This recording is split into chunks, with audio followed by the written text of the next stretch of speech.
who isn't a batsman or a bowler, but a very important person in the game, and that is the one who controls the game.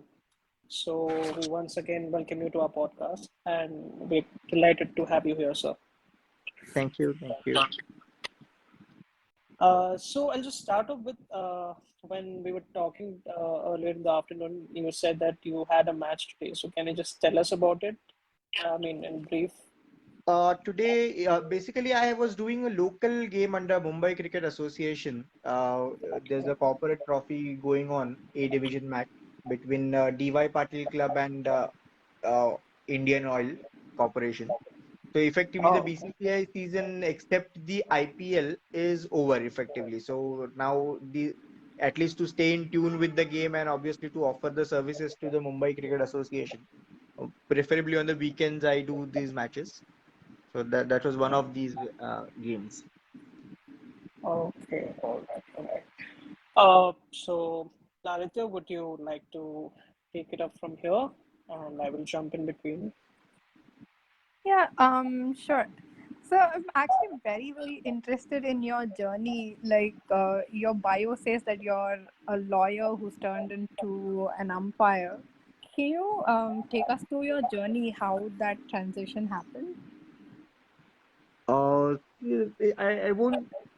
Basically, cricket is something, any kid on the road you ask which is his favorite sport. In India, you will have everyone saying cricket. So I was no different growing up. So in my school and everything, I was playing cricket. I was watching cricket. It turned out I played a little bit of cricket in the age group level. I belong to a place called Savantwadi in the southern Konkan. So I Okay. played a bit, and then I realized perhaps I'm good at watching than playing. So the transition had to happen at some point of time. When I came to Mumbai in 2005 for my law course, Wankhede Stadium was very nearby to my college, government law college, and I happened to enroll to this umpiring classes that Mumbai Cricket Association conducts. And then onwards it started. I attempted for the first time. I failed very badly in my first attempt. That was the first reality check that umpiring is not as easy as uh, as we see on television or we feel. Then on the Correct. second attempt, I cleared. Then I waxed and waned between, seriously pursuing it or giving my law career a precedence. And so many years passed in between. Finally, in 2016, I uh, thought of giving it a serious shot. BCCI came up with a level one examination, and so on and so forth. In a couple of years, I cleared the level two examination as well, and got empaneled with the BCCI. So that's, I mean, it's a roller coaster in a sense that is shifting from law to uh, umpiring or cricket and somehow managing both at the moment. Right. So how well are you able to manage your law career and your umpiring responsibilities? See, I had my own practice in the Bombay High Court. In 2012 onwards, I was practicing I had my office in Fort area. But when the cricketing season started in 2018 with BCCI, it was a humongous season, like more than 2,000 matches happening. And we had to travel from a match to match from one place to other place, one city to other city. And those 2, 3 months, we were virtually living out of suitcases. So that is when I realized that it is very difficult to maintain the independent practice, independent office, as well as be unavailable in that office for months. So that way, practicing law full fledged was that went out of the window, because when I sift and weighed what is my liking, the cricket weighed greater to a greater extent. So that then I had to take a call. Like I quit my practice and I work as a freelance consultant now with a real estate company, and that is how I can dedicate as much time as I should be to the umpiring profession. Okay. Um, so like you said that you played a little bit, and like any other kid on the street, cricket was your favorite sport and everything. Can you tell us a little bit about who introduced you to cricket first as a kid? See, my father played cricket for his college and everything. Not at the very senior level, but the cricket, that fanaticism for cricket was there in the family. Like my mother would also watch the game. You don't normally see the woman of the house watching the match, but my mother was watching. I had an elder brother who was 3 years elder to me. So when I started understanding, maybe when I was 6 and 7 years old, there was World Cup 1996 happening, and that was the time then I really developed a liking. So the atmosphere in the house was something that you perform in your academics. Like in Marathi we used to call पहिला number घेऊन या आणि तुम्हाला काय करायचं ते करा. That whatever you want to do, you can pursue. So if like I normally say that in India the matches used to start at 9 o'clock. School was at 11 o'clock. So if Sachin hits couple of boundaries by 9:30, then we are not going to the school. And nobody really objected why we are not going. So that way, the cricketing atmosphere was there in the household itself. So when the right time came, we were 11, 12 years old. By default, naturally, we went to the bat and ball, proper cricketing ball. The nets we started. Then under 14 cricket happened. I come from Sindhudurga district, so the first district, then the state probables, and so forth till under 19 I played till the time I shifted to Mumbai. Then for Mumbai's talent pool, my talent wasn't enough, and my uh, competitive cricket stopped at college level, and then the umpiring happened. Okay. That's a very interesting journey. I think I can relate to that kind of a household because I guess it's the same kind of household that I come from, and I'm pretty sure that Shubham also comes from the same kind of household where everybody's sitting and watching a game, and even the ladies in the house are watching, and we understand the game and how it ebbs and flows, and we are so passionate about it. So yeah, I completely understand the kind of household you come from and And what and kind it, of pushed you. interestingly, during the examination period, my mother sometimes, like, if she had to scold, she would say कि उनको देख के तुम्हारा पेट नहीं भरने वाला. Like they are playing their game, उनको देख के तुम्हारा पेट नहीं भरने वाला. Perhaps little did we all know that वही होने वाला है at some point of time in future. कि उनको ही देख के पेट भरना पड़ेगा. तो अच्छा, एक्चुअली ना हमारे घर में क्या था, my mom would say maybe you should study a little bit, but my dad would be like, what is there in studying, come sit, watch the game and let's play after some time. That's how my dad was, I guess. So I ended up not studying most of the time. But yeah, I completely understand your background, I should say. It's really nice that to have that kind of support system, and um, the kind of support you had for watching and for knowing the game and for playing the game. It's really important, especially for young kids. So yeah, so I kind of wanted to ask you a little bit about this process of becoming an umpire. So you mentioned various exams. So can you detail that a little bit for us? Correct. So I'll start from the point of view of, say, somebody is in Mumbai, because the journey that I have started is from the Mumbai umpiring. So normally, see, BCCI, there are so many member states. You'll say have Maharashtra Cricket Association, Mumbai Cricket Association, Delhi District Cricket Association. So Yeah. basically, normally each state is represented by an association, unless like in Maharashtra you have three associations: Vidarbha, Maharashtra, and Mumbai.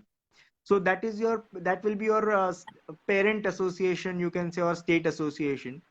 So in Mm-hmm. Mumbai, you have Mumbai Cricket Association, which conducts the umpiring examination every year for its local panel. That is local cricket that we have: Kanga League, Time Shield, Police Shield, and all that we have in Mumbai. So they have an examination. For that, they conduct a 45-day classes, and the classes are followed by an examination, which is theory, 80% passing. If you clear that, then you are called for a practical and viva examinations, and once you succeed in that, they empanel you with the state panel, that is, say, Mumbai Cricket Association. The Mm-hmm. BCCI doesn't have a regular examination, but as and when there is a requirement for filling up the umpires places in the panel, they conduct. Like the last exam they conducted was in 2018. Before that it was 2015, and before that I think 2011. So it's not every year that they have, but Okay. all those umpires who are officiating at the local level at various states, they appear for level 1 examination, which is basic MCC laws that we all know that govern the game of cricket. So basic laws पे वो exam होता है, 80% passing होता है. Once you clear that, you are called for level 2 examination, which is inclusive of the laws as well as playing conditions, जिसको हम बोलते हैं T20 playing conditions, multi-day playing conditions for different tournaments under the aegis of the BCCI. तो वो बहुत theoretical एक exam होता है, उसमें 90% passing होता है. So the margin of error in that examination is very less. Once that is done, you are called for again practicals and vivas, and after there, then there's an induction. And one who goes through all this process, then they empanel them on the panel, the umpires panel. Yeah. Okay. Um. So it will take anywhere between, like, if somebody is lucky, it might happen in 4-5 years. For me, it took around 9 years, 9-10 years. Okay. And so from empanelment with the BCCI, what is the next step like to get into the ICC panel? What does that process look like? Do you have any idea? See, the BCCI has around 140 umpires on the panel who are, there are 4 grades of umpires, A, B, C, D, and they do different matches from the IPL to Ranji Trophy to under 23, under 19, women's cricket. Depending upon their gradation, they are posted for the matches. Every game under the BCCI is video recorded. That is, people may have a lot of things to say about umpires and their performances, but they do not know what they do not know behind the scenes is every game is video recorded and the performance of umpires are monitored. Accordingly, for every game, they are assessed on the scale of 100, and at the end of the season, rankings are released or the assessments are done, and on the basis of that, the promotions or the postings of the matches happen. So somebody who has gone through these rigors and done consistent first class games or has come to to IPL or to the international panel, it's all performance based, how they have performed over the years, how they have been assessed. So to be very fair to the umpires, we pass normal, very casual comments about an error happening here or there, or maybe something that we do not understand and consider to be an error. But there is whole lot of process that goes behind it, and that's how you have the umpires officiating at the international level. Okay. Shubham, do you want to jump in? Yes, I had a very interesting question, which I had in mind to ask you. So, can you name or can you mention the most memorable match which you remember being a part of, be it at any level? Um, I would actually say it was a local match, and it was a B division match. My first, like in Mumbai, A B division cricket has its own charm. Uh-huh. So when I was doing earlier F division, G divisions at the beginning of my career, then as I progressed, they first time posted me for a B division game, a supposedly very tough game and a qualification game. And I remember an ex Mumbai captain was playing in that match. Obviously, he Oh, has already retired from first class cricket. And basically, I reached that match late. I got it stuck into traffic. So the match started, for me, that match started very poorly. And somehow, any decision I would give, the players were not happy. Could be errors, could be anything, but the players were not happy. I was being, taken apart by the players, right, left, and center. My legs were shivering, and I somehow I was making up that face and trying to show that I'm in the game, but I did not want to go to the next day. That is day 2. I did not want to. It was one of the toughest game that I have ever had, and I matured after that game a lot. I did not want to go for the match. I thought I'm not good enough. Nobody likes me. Or people must have been thinking that it's very, कौन आया यार क्या match का ये करके गया. But Mhm. that day I realized that umpires are not someone, who are who take the center stage or who can become the heroes. At worst, they can become the villains of the match. But that's the role that you have to do a thankless job. And I would say that is the most memorable match from my own development point of view. Otherwise, I would say the BCCI debut was obviously any debut is memorable. Doing a televised game in Mumbai T20 was a memorable experience. Yeah. Yeah. So yeah. Nice.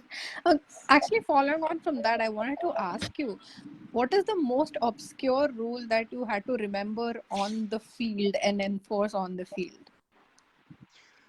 Uh, I wouldn't say obscure as such because see, rule-wise, rules are more or less black and white. So whenever you apply those, player don't have the option to protest or something. They have to accept it. But there are certain calls that you have to take which are very discretionary calls. For example, when there's a long partnership going on in a multi-day game, the fielding side comes to you saying, sir ball का shape थोड़ा बिगड़ गया है, ball change होता है, देख लो, sir ये ऐसा हो गया है बस. And then you have to take those calls regarding at this point whether I want to change the ball or not. Or when the bad light approaches, the batsmen start complaining that they can't side the ball. You still feel that it is fit enough to play. So those are the dicey calls where the discretion lies with the umpires. So it's not only about making a right decision there, but it's also about selling that decision well. That Hmm. if you change the ball, the batting side may not be happy, or if you don't change the ball, the fielding side may not be happy. So those calls where the discretion lies with you, uh, and you have to be fair as well as you have to make a right decision. Those are very challenging decisions. Like that there can't be a black and white application of law there, but a lot of practicality is involved. So I find those very interesting, or I don't want those incidents to come often in the match. Okay.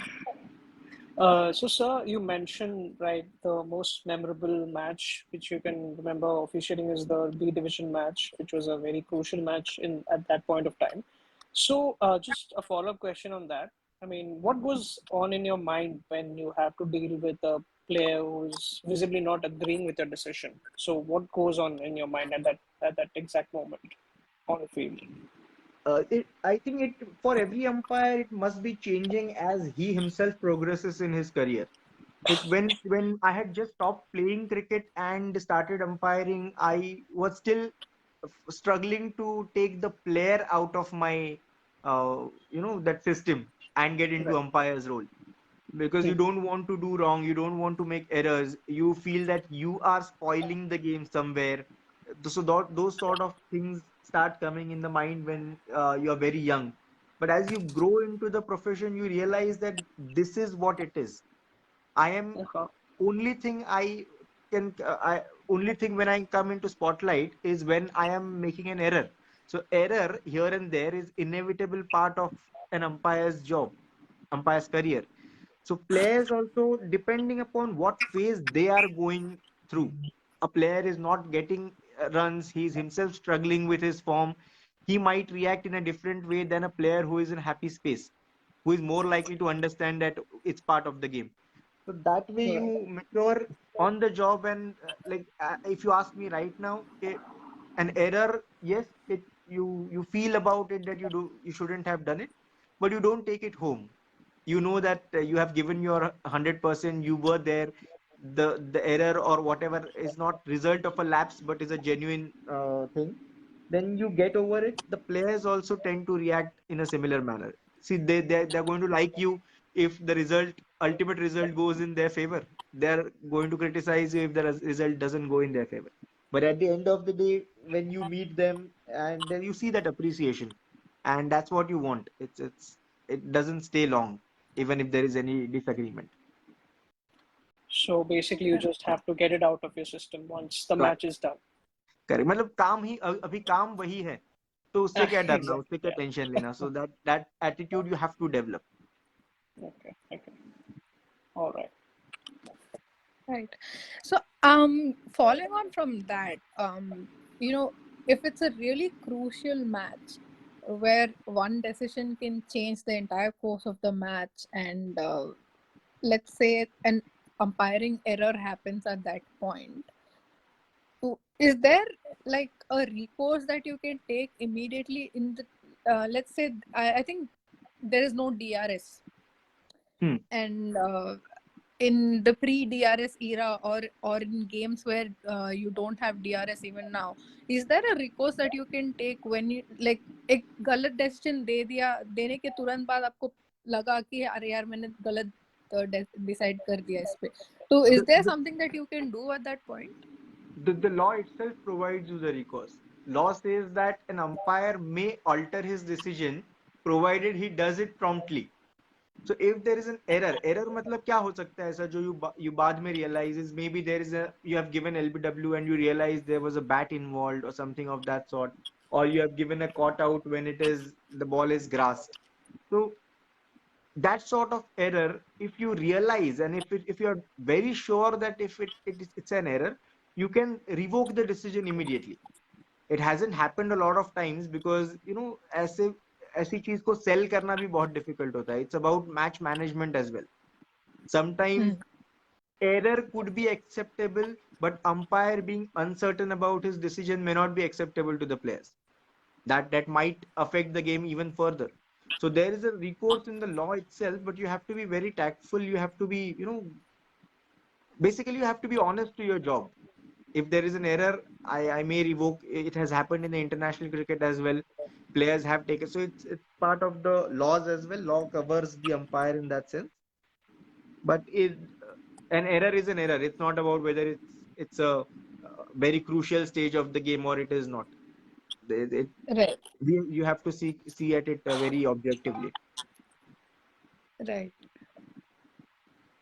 And have you ever actually faced, let's say, verbal violence or physical violence as a result of a decision that you gave on the field? Physical violence never. In the Okay. BCCI games, you will not very often see verbal etc. as well because there is a strict code of conduct in place and that has a straightaway reflection on the match fees that the players get. So if there is a dissent to an umpire's decision, and as I said, every game is a video recorded. So and if a code of conduct breach report is made, a player is likely to lose some part of his match fees as punishment because on that part, since it's a spirit of the game issue involved, the BCCI has been very strict on these aspects. So on the BCCI games which are video recorded, you don't often see players going bonkers at umpires because that way everyone wants to go home rich. They don't want to go home without match fees. So that way those Right. things are taken care of there. But in local cricket, yes, you may cop a lot of verbal dissent as well, where people मतलब sir दिखता नहीं क्या कहाँ से उठा के लाए match खराब करने के लिए आए. So when you are very young, when you are starting off, these things can leave some uh, that marks on your mind कि भाई ऐसे नहीं होना चाहिए etc. But slowly the acceptability also grows if you are doing the matches for 7, 8, 10 years. A consistent performance they can see the players, the familiarity factor increases. So familiarity brings some acceptability. So those sort Okay. of violent verbal attacks, they may not happen after a while, but yes, players do accept express their dissatisfaction and any uh, choicest of the words. So that is in local, you can expect that in local cricket. All right. So I would like to ask a question, which is I feel every cricket lover or a viewer would have this question. We're seeing a lot of, with the advent of T20 format and everything, we have three formats now. So, as an umpire, I would love to know your views whether the game is actually balanced or does it favor either a batsman or a bowler? What do you feel? See, this is where, very administrative sort of a question, but I would just give my opinion on it. Yeah, Because see, ultimately, if any game has to thrive, survive, and reach heights, it has to appeal the masses. It's the audience that makes or breaks the game or any industry, sports right. industry. Yeah, yeah, So ultimately, everyone will dish out what the people want. Every format has its charm. Obviously, the Test cricket, the way it progresses from day one to day five. Even as umpires, when we stand in multi-day cricket, we progress with the game. The different phases, some dull phases, some very exciting phases. So it has correct. its own charm. A T20, because of the short duration, because people might not have 6 hours for consecutive 5 days to spare to watch sport. Yeah, So right. it's a 3 hour entertainment is what they want.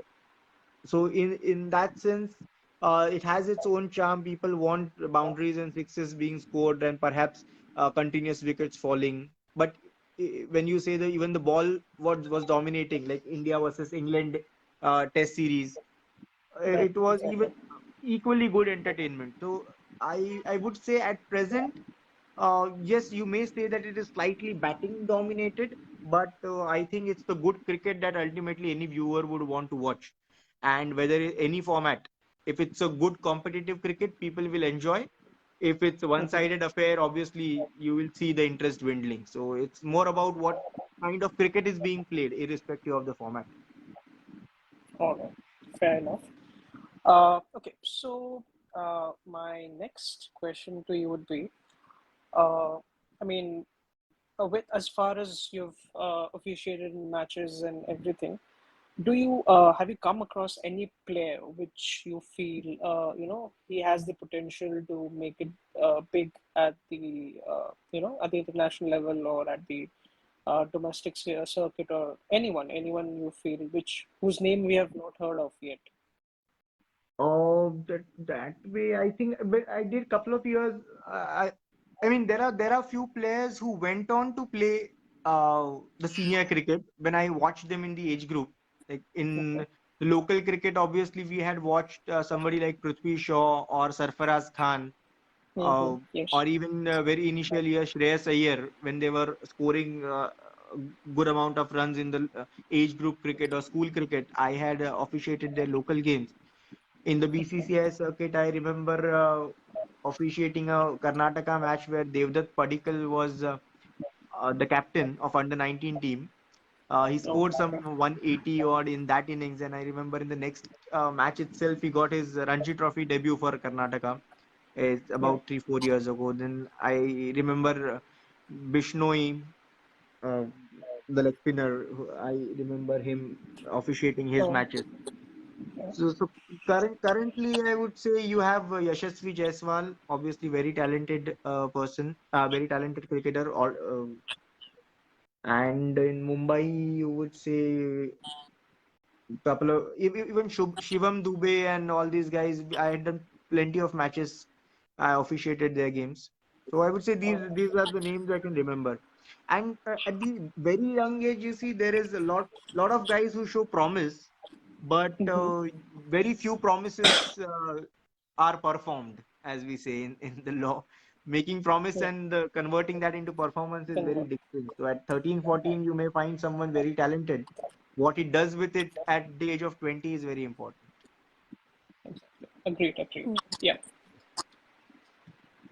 So I kind of wanted to ask you about women's cricket. So what is your take on it, and how do you see it developing in the coming years, especially in light of the senior, like the T20 Challenger that's starting in the next couple of days? Uh, See, earlier it was very neglected. You will say beyond a certain viewership, you people would not know who is playing for India, what is happening around.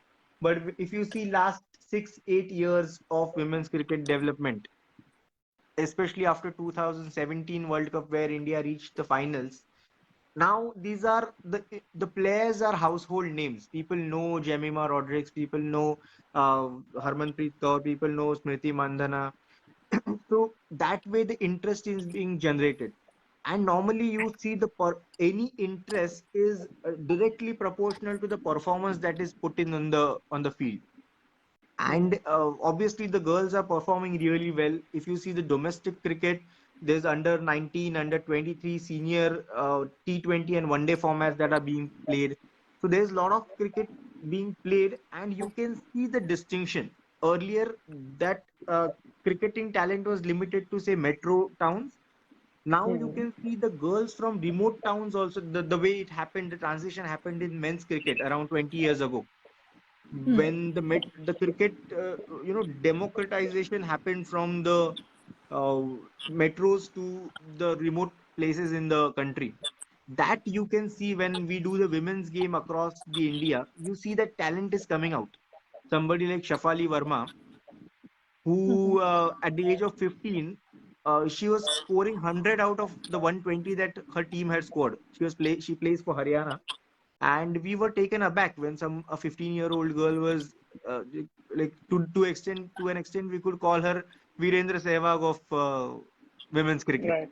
So Right. that way the talent is coming out from, say, you can say Dipti Sharma. So from remote places the talent is coming, and it is shining. So you can Right. see even in umpiring you have now three umpires on the BCCI panel who are women. So the all-round growth is happening, and maybe a last World Cup or something, the performance may not have been up to the mark, but obviously India is also as a team gearing up to take those bigger flights. Like what I have seen from the perspective of domestic cricket, the good days are certainly ahead. Okay. That's actually good to know. But I kind of had a feeling that, the domestic scene for women is not that well structured and well organized as the men's game is. I mean, that's kind of understandable, I guess, maybe because of the number of years it has taken for men's cricket to get into that kind of a structural rigor. But now that the men's game is already having a certain structure, it shouldn't be that difficult to replicate or copy and modify that structure for the women's game, but then I have this feeling that it's not very well structured, the way the women's domestic scene progresses. Like, do you have a take on that? See, the when we say not structured, the only thing people may want to point out that there is no separate IPL for women. That's the moot point of that discussion. But Right. that discussion is at very surface, at very at very surface that discussion can happen.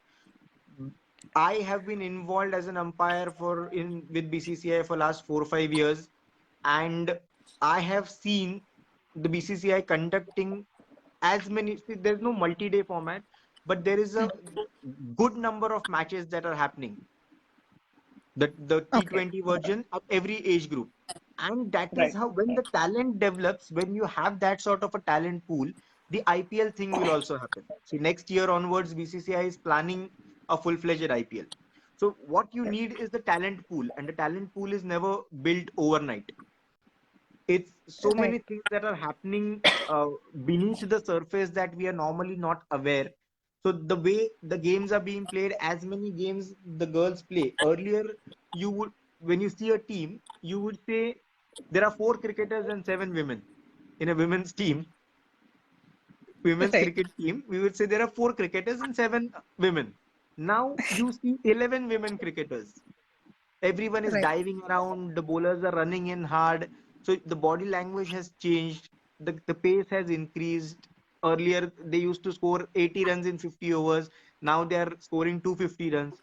So that way, when the talent pool increases, the overall skill set increases, then the entertainment quotient of the game also increases, and which you can see right now in Okay. the BBL you see abroad, or in the English T20 Cup that you see, the similar standards are being achieved in India. So the IPL, as it is contemplated in the next year, a full-fledged IPL Mhm. will showcase that talent. So I think it's the right time. It could have happened earlier or not. I am not the right person to comment, but whenever Okay. it happens next year, it will be a showcase event. Right. Okay. Yeah, like as you mentioned, right. So BCCI is actually organizing a lot of T20 tournaments for different age level groups. So we recently had the Challenger Trophy, right, the senior T20 tournament, wherein the performances got noticed, and they got selected for the three teams for the T20 tournament, which is starting on 23rd. So I Correct. think, yeah, I mean, and if you see the skill set and the level of the Australian women's team, personally, I feel they are like miles ahead in terms of any other international women's team out there. And a major factor for that, I would say, is BBL. And I'm actually very happy that BCCI has decided to start off with the IPL from next year full-fledged, and actually that opens up the talent pool to a lot of extent. We have seen with the men's cricket, the IPL has produced a lot of excellent cricketers who have done really well for their international teams. So I think, yeah, I agree with you, sir, when you mentioned that the BCCI is doing or organizing T20 tournaments for the women's for different age group. Yes. So when I actually was talking about a lack of structure in the women's team, I wasn't talking about the IPL, not about women not having the IPL. I was more on the lines of talk. I was talking more on the lines of there not being any multi-day tournaments, like say even a 3-day tournament for the women. Um, because let's see, we talk about the yardstick for performance as Australia, right? And the Australian women's team actually gets an entire summer of cricket, right? They have this women's national cricket league, which is their 1-day tournament, which is their one for the women, and they get an entire summer where they play quality teams play each other, and that kind of becomes the basis for who gets picked in the Australian team. And now there's talks of having a women's Sheffield Shield in Australia. So they would, I think, when that comes into play, they would kind of become unplayable for the other teams out there. And I think we need to catch up. So that is where I was coming from. If catching up is the word, you would say we had a test match in Australia. I think couple of test match or single test match. I don't remember. One Single test one match. of test match, and when we performed at par or even we would say better than Australia in Australia in the test match that we played. I think Sneherana and some I don't exactly remember the scorecard, but we played at par with the mighty Australian team. So Right, coming back right. to the multi-day format, I would say you would prepare for something that you are going to cater. Last if you say last decade, India has played maybe 2 or 3 test matches. So the Mhm. women's test was not a regular event over, and in fact, in the world cricket, I would say a couple of Ashes you leave aside, which are a 2-3 match Mhm. series, not a 5 match series like men's cricket. Internationally, test cricket for women is a rarity. It is coming up because uh, what recently we saw, it is very promising sight. So it is changing, but there Yeah. wasn't a lot of multi-day cricket at the international level happening. And if you are not playing international cricket multi-day, then there's very little point practicing for the same at the local level. And perhaps that was one of the reason why a multi-day tournament, which was earlier a 2-day tournament, was in place. It was disbanded for last 7-8 years. But there Right. are talks about it happening, and if internationally the scene of multi-day cricket increases, obviously it will be replicated at the domestic level. Yeah, completely agree with you, sir, about there not being a format because it's not actually being played at the international level. I kind of understand that. I was just trying to find out what your thought process about it was, and I agree with what you're saying here. Yeah. So, one question I would love to ask you. So we used to have the Duleep Trophy, Irani Trophy, Challenger Series in the past, And if I remember correctly, last year I think Dilip Vensaga, he even said that BCCI is planning to have those tournaments back. But then when it was not scheduled, he was also shocked. So I just wanted to have your take on this. Like, I mean, what happened to it actually that it stopped from BCCI from organizing these two events, especially in our country where the viewers base, they love to see these two tournaments. And going forward, do you see these tournaments taking place? See, Irani Trophy or Dulip trophies were very well on. Just the format had changed in respect of Dulip Trophy. Earlier, it was a zonal tournament where Yeah. a team representing each zone would come and contest. The five teams would contest. They Mhm. subsequently changed it to a three-team, like irrespective of zones. At the national Mhm. level, there were three teams competing for the Dulip Trophy. But what it hasn't happened for last 2 3 years because we were marred by the pandemic. Very little domestic cricket we had there, and if you see the amount of domestic cricket we have, around more than 2,400 matches are played every year. Matches.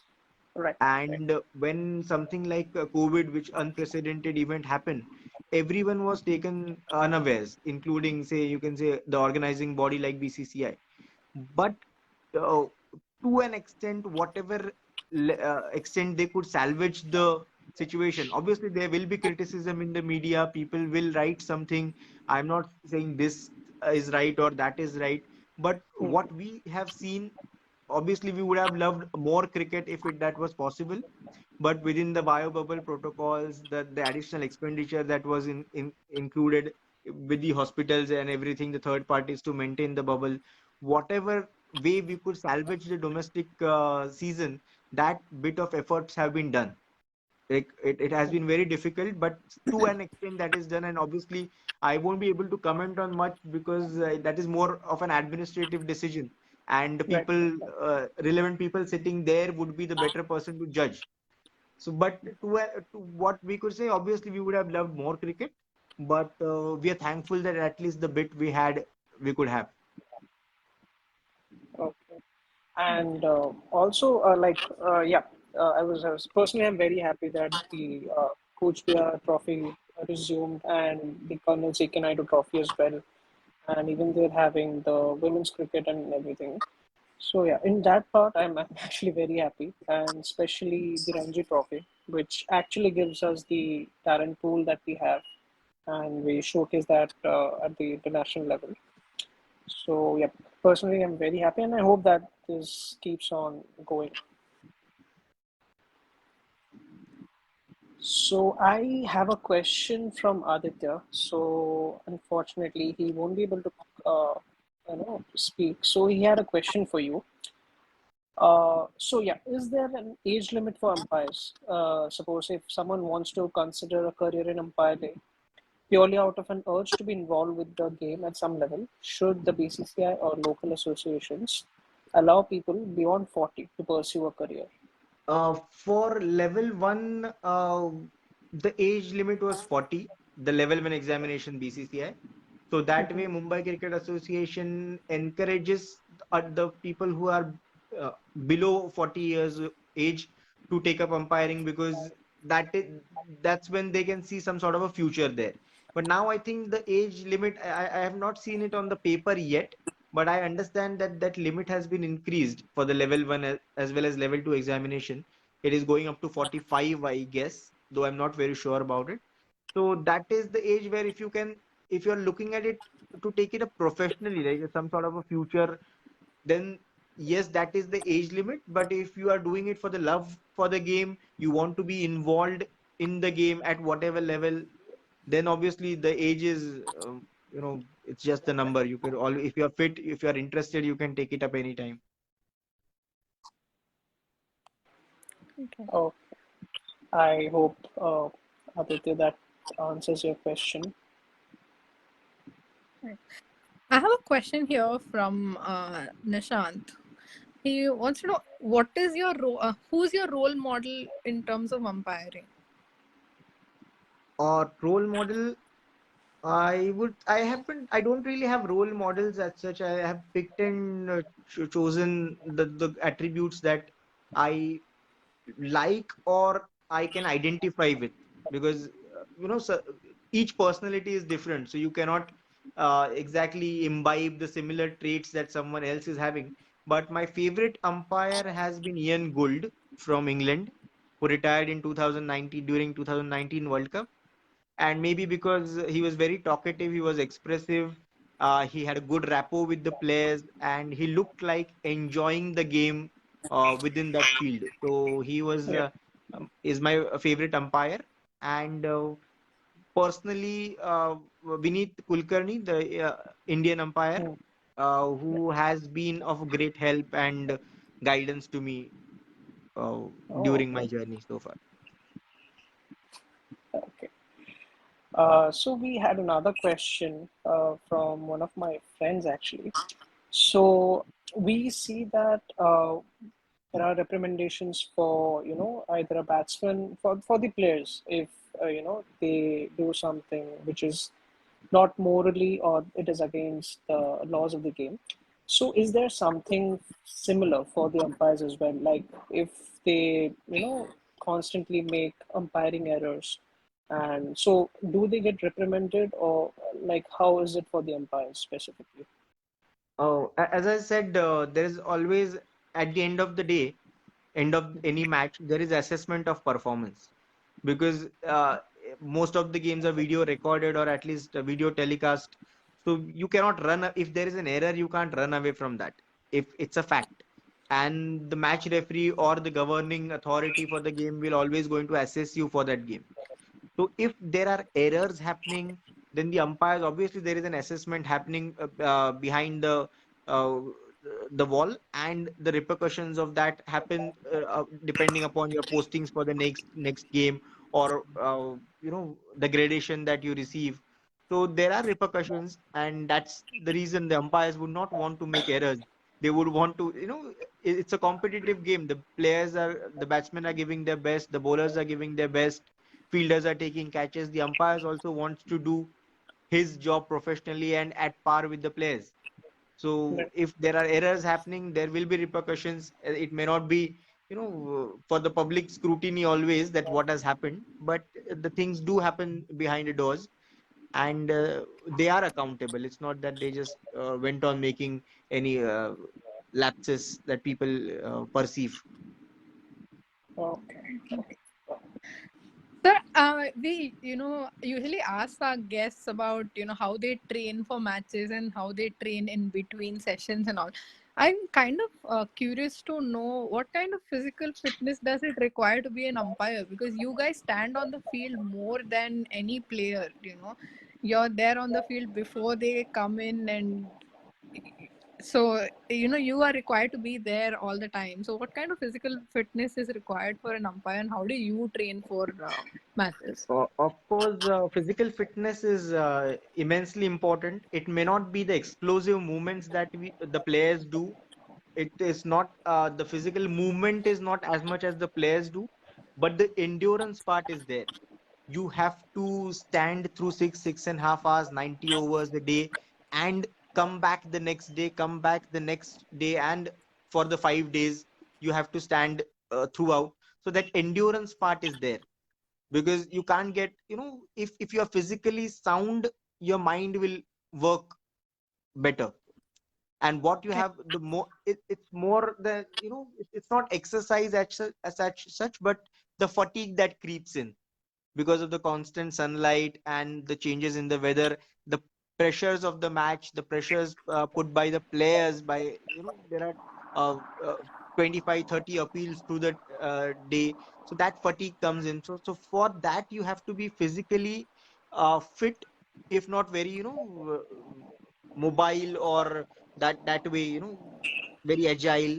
But to survive through 5 days, Hmm. keeping your mindset the way you want to. So that for that, it's not very I don't believe in very heavy exercises, but I try to keep myself fit, little bit of weight management, and the better sleep, the more and the better you sleep, it's better for the game, better for your performance. And Okay. I'm not someone like personally, I haven't done any meditation, etc. But I see umpires engaging in these activities to have their, to train their mind to be in the present. So, Okay. but I haven't personally done that, so I won't be. uh, So I try to sleep well rather than exercising and anything. I try to sleep as much as possible during the matches. Okay. Fair enough. Um. Okay. I wanted to ask a kind of a fun question. So during the drinks break and everything, the players get their drinks, right? The 12th man brings in drinks for the players. Does anyone bring in drinks for the umpires? Of course, of course, of course. This is and this is the workforce that you normally don't see on the television, See on but television, they right? they are the greatest help. In fact, when we go for the board matches, you have a umpire's liaison manager who looks after what you want, what you don't want, what are your travel arrangement, what would you which drink would I want during the drinks break, whether I would need coconut Oh, water, whether I would need lime water, whether I need anything else, whether I need bananas. So these are the people who silently work, behind the curtains. Then they're not brought into the limelight. So yes, the way players do get treated, the umpires are also treated well. They're taken care of well. Even at the local level in the Maidan cricket, like Azad Maidan or the Cross Maidan, the Malis of the ground who take care of the ground, the groundsmen, they will bring the water for the umpires. So in that sense, the oh, umpires are taken care of, and it's all thanks to this silent workforce that is serving the game. absolutely. Uh, Because these are the so things we good. don't see on television, actually. Yeah, it's quite fascinating. We kind of always wanted to know, who looks after the umpires? Do they get drinks or not? Do they get In breaks fact, or not? at very senior level like IPL or in international game, you have a fourth umpire operating, who is like, of course, the 12th man of the umpiring team, and so he will be assisting the three other umpires. Oh, Right. yeah. Sir, you have memorized all the rules of the cricket that MCC had laid down, and you've done some serious umpiring. But have do you remember like what is the most obscure gully cricket rule you've ever come across? We used to have a current something called current out, where because we did not have stumps at the non-strikers end. Very Okay. rarely we will have a set of stumps at the non-strikers end. You will have a big stone or something kept there. So Yes. normally, for run out, you don't take the ball and hit that stone. You put a foot on that, and if you touch the ball, that current itself means that the contact. So that Uh-huh. used to be current out. So I always was fascinated by that. Okay. Like a lot of physics involved in that electricity. Got it. Yeah. That's so fantastic. Okay, last question from my side. What is common about umpiring and about lawyering? Uh, Common thing is it's very analytical because you have to gather the facts first, just like in the umpiring. You have to see the thing, what is happening, analyze it in your mind, and come out with the inference that whether the ball is hitting, not hitting, missing leg stump. Similarly, I have to gather the facts in a lawyer's in my profession. When I get a file or when I get a matter, I have to gather the facts first, apply the law, and then come up with my arguments. And the slight distinction is here in the law, I am on one side and arguing somebody's case. In the umpiring, I am in the position of the judge. So maybe I'm the fortunate person who, on the one side, is arguing the case, and on the other side of his profession, is deciding the case. That is so cool. Yeah. So, I'm all out of questions. Shubham, do you have anything to ask? No, I wanted to know whatever I wanted to know, and it was great, having it answered from someone like Gautam sir. And I love this session. and hopefully sometime else also we'll connect and I'll keep in touch with you, sir. I would definitely keep in touch with you, and we can talk about cricket if time permits. Sure, sure. That it But will be my pleasure. but at this moment, Thank you I so am much, sir, for giving us your time. And it's been an absolute pleasure interacting with you, and especially knowing about the little things that we miss on TV. Those were extremely fascinating for us to know. Thank you so much for giving us your time. Thank you. The feelings are reciprocal. Thank you. Thank you so much, sir. Please take care. Thank you. Thanks to everyone who Thanks, tuned in everyone. today, and hope to see you next month. Yeah. Thanks, everyone. Goodbye.